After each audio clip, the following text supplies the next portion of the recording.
គ្នាហើយហេតុអ្វីនៅនឹកគេជួនយកលេខផ្លែកតែស្ដាប់សំឡេងគេសើចសប្បាយយើងយំម្ដងឯងសូម្បីតែពេលគេងក៏ទឹកភ្នែកចង់ហៅគេឲ្យមកស្ដាប់ខ្ញុំយំចង់សុំឲ្យគេមកដល់ថ្ងៃបែកចង់ឮគេថា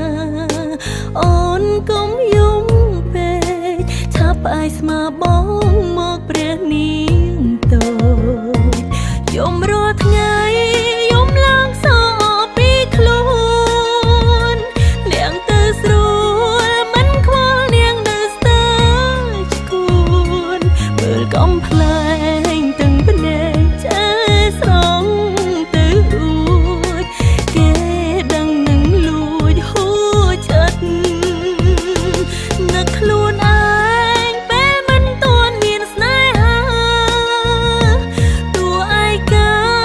តែគ្មានអ្វីឲ្យគិតនឹកសំលេងខាងកាយសើចេញពីចិត្តចង់រស់ក្នុងអតីតម្ដងទៀត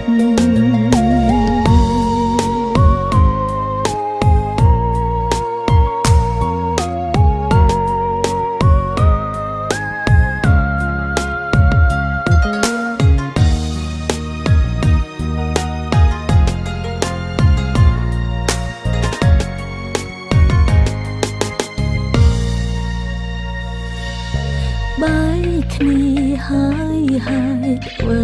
នៅនឹកគេ